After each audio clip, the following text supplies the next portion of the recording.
Okay, we're joined by head coach Darryl Sutter. We'll get questions going right away with Donna Spencer. Hi, Darryl. When you took over as head coach in March, you wanted this team to play a certain way. How much of a foundation do you feel was laid in that department for next season? And were you also hoping that that adjustment would have happened quicker this season? Well, first off, I think we made the adjustment. I think the team was significantly behind in terms of the pace of the game, the way the game is being played and was being played. So I think we've made that adjustment. That's something you have to continue to work on in terms of it's not just you just can't do it overnight. I think there's a summer of training that goes into that, and a training camp and a practice mentality, and then a game mentality that has to be built there. But I think what was the last part of your question? The hoping of that would happen faster. Yeah, I guess were you hoping that that transition would have happened? Well, you have no way of telling till you get there. Right? So I think that most teams that have been associated with you'd evaluate them probably at around the 20 game mark. If you're even, if your schedule is sort of even with home and road and your ratio to your practice game, all that. So I'm not quite sure where that fell into. I think I was behind the bench for 30 games. So really you're probably looking at best case, probably the last 10, 12 games as to see exactly where you're at. Okay, we'll go to Danny Austin next. Thanks. Darryl, you spoke last night about sort of the production that you were getting out of that line of Gaudreau, Tkachuk, and Lindholm. What made them work coming down the stretch here? I think they're proud guys and they're really good players. I think the key in that was, in order to get that, we had to move Matthew from left wing to right wing, which is a big adjustment. And they played. If you look at it, they allowed our team to score at least half a goal a game more at even strength. If you look at their numbers early in the year, a lot of it was coming off special teams and not even strength. So those guys produced at even strength, and I thought they played really well down the stretch. And I think it was Friday. You sort of talked about how winning teams in the NHL right now are big and they're fast. Do you think that this team has the speed and size to compete with the top teams and win a cup right now? I think it's an unfair question because you don't know what the team is. You got to remember the three variables that for sure that go into at year ends always are, especially this year. Number one is expansion. Number two is free agency, and number three is performance. So that's really not even an assessment that's worthy of talking about because you're not sure what your team is. Good, thank you. Yep. Okay, we'll go to Pat Steinberg next.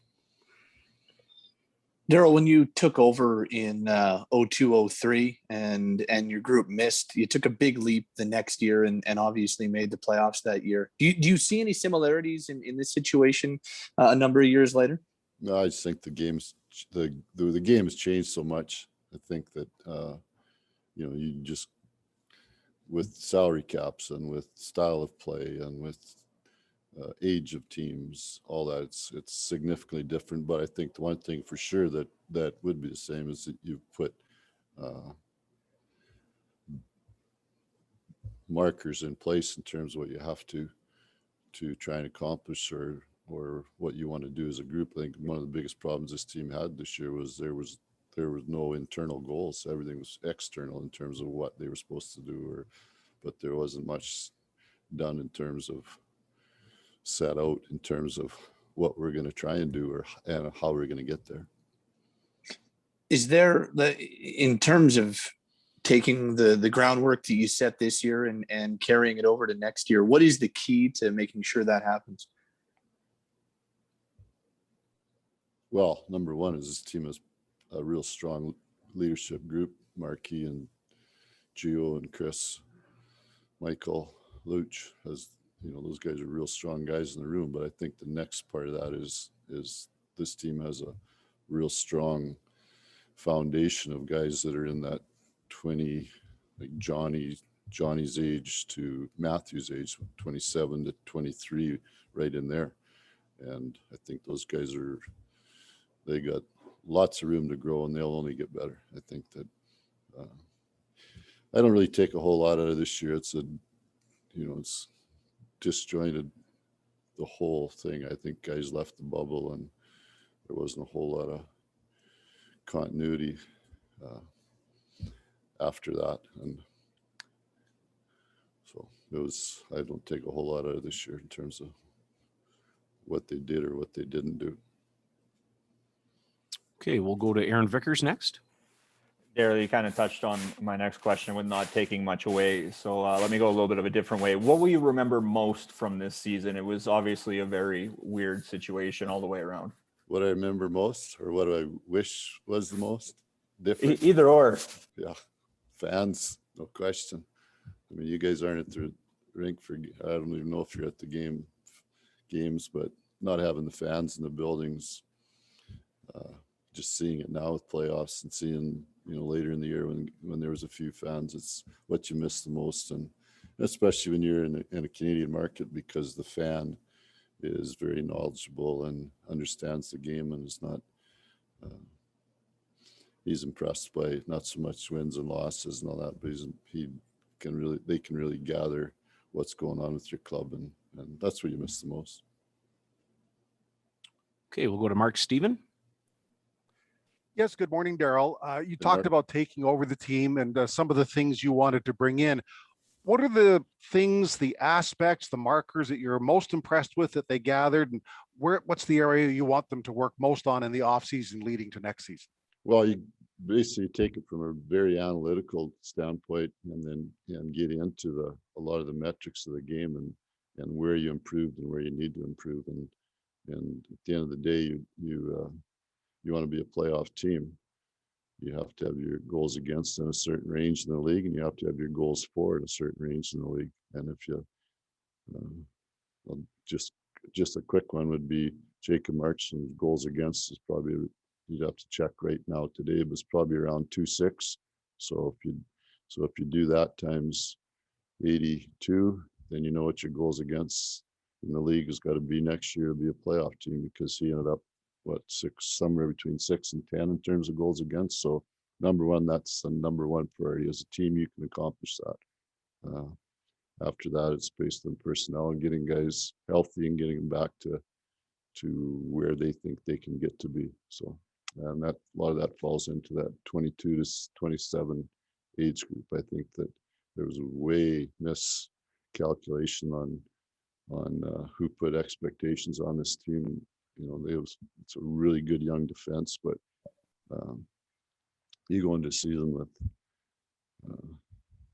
Noah and Rass are 24 and as top 4 defensemen, which they are, but you're putting a lot on them and then the third pair are younger than that. So at the end of the day, you win with this thing about defense in the league that some of you bring up, that's old fashioned and outdated. The league is about checking, not about defending. And to do that, you have to play at a high pace, and you have to be able to play that style of game. Okay, thank you. Okay, we'll go to Ryan Pike next. Hey, Darryl. I've never coached at the NHL level or really at any level, but I imagine, for you in this kind of situation with, all the quarantine restrictions and all the road trip restrictions you were on, how challenging was it from your perspective to, I guess, manage the team on a daily basis, knowing that there's so many tools that are probably usually at your disposal you didn't have access to? As great as it is, you travel via charter and you stay in the nice hotels and they're quarantined and bubbled off. It's still really difficult. Players are by themselves a lot and away from their families a lot this year. So from my standpoint, I did it for 2.5 months. They've been doing it really for quite a while. So not easy for them. That's why they're great athletes, because they have great discipline. And I know this is probably, a little bit early to be asking, but, do you anticipate making any changes to your coaching staff during the off season, or have you really given it much thought yet? Well, I haven't even got there yet, quite honest, I haven't sat down with Brad at all, so we'll get, my focus was strictly on being at the rink and trying to get a foundation in place with the team, and then now I'll start working on the next part. Okay, we'll go to Eric Francis next. Darryl, what's on your wish list in terms of what sort of assets you want added? Not just, particular players, but what does this team need more of in the offseason? I think it's an irrelevant question, Eric, and I just answered that based on the fact that you don't know what your team will lose in terms of expansion or UFA till that all plays out. Then that's not a question I can even answer honestly. Okay, and what are your thoughts on the possibility of losing your captain to expansion? It's something that you'd have to talk to Brad about. I really don't know, other than what you can protect in terms of numbers and what the thought process is. As I said, my job is the team that's here, not the team that's not here. Okay, we'll go to Wes Gilbertson next. Darryl, if I could ask you about a couple of individuals, and maybe I know you were asked about Mark just a second ago. Yeah. He played a lot, I think, down the stretch, especially, led your team in ice 11 of the last 12 or so. Yeah. Can you just speak to his significance, to your group, both on and off the ice, and what you saw after you got back to Calgary out of him? Yeah. First off, really, really clear, switching partners around made our team a lot better.